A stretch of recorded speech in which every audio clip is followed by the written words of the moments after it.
This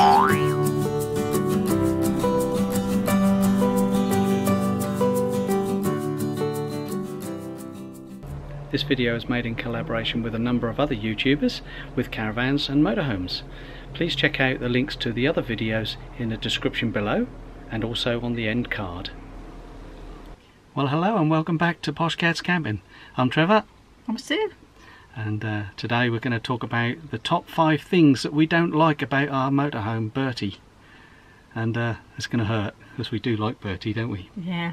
So do you want me to go first? You go first then, Sue. Right. Well, I've come into the washroom of right at the back of the van, and Sue's going to show you her first thing.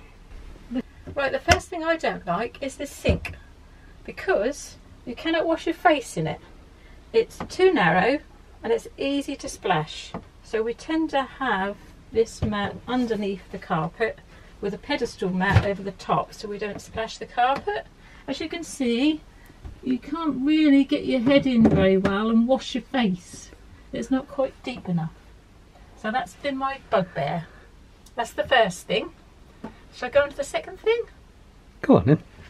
It's this roof light. I don't like it at all. For one thing, it lets in light in the early hours of the morning. You just literally press these and push up. It tends to let rain in easier. I prefer the roof lights that have got a blind and a net across that are clear. And then you can put a blind across, make it darker overnight. I just think they're much nicer. So that's the second thing I don't like. And you get the bugs on here. Now the third thing we don't like about Bertie is the rear window in the washroom.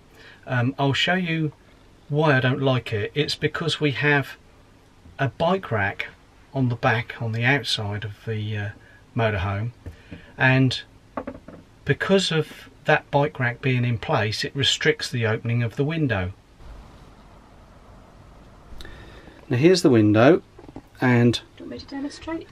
if I open the blind with help from Sue, and I'm not going to push this right back, Sue, because it will jam, but these windows, you can see it'll open, but they have got these little retainers on them, so if you open to a certain point, the window will lock, and then you have to push it out before you can push it in again. But because you can't push it out to get it back in, you have to take these off. Which you've done twice. The retainers off, which I've had to do twice, so it's unscrewing. It's only literally unscrewing that screw and that screw on the retainers. Design, but for that reason, we don't use that window. No, only have it on the little tiny latch, don't we? We have it on the little latch, yeah. We dare and have it on. Well, Bertie has the Alder heating, which is a wet system, and mostly we're very happy with that, aren't we? Yes, excellent. Yeah, even in the depths of winter. Yeah, it's like central heating because it controls itself, doesn't it? That's right, that's right. But there's one thing we don't like about our particular motorhome and the Alder heating. And it's a little fan that's underneath the seat, which is behind our 2 cab seats. It's supposed to heat the cab. All it does is blow out lukewarm air. When we first got Bertie, it didn't even work. It wasn't wired up properly. So it's a bit of a waste of time. And then if you're not careful when you put stuff under the bench, you'll end up hitting the switch. So you'll be using up the battery, because it's obviously battery operated on the fan, which isn't ideal. So it's a bit of a pain, really.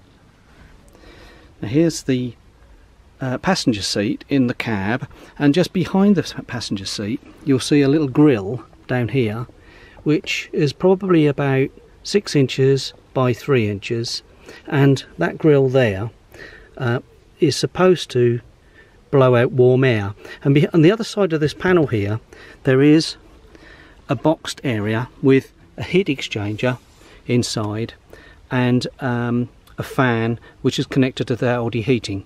Now we've got the seat up, as you can see here, and Sue's demonstrating the switch, which is in a... That's the switch. There. Easy to knock. And it's a rocker switch, which if we put things in there we tend to knock that switch to the on position.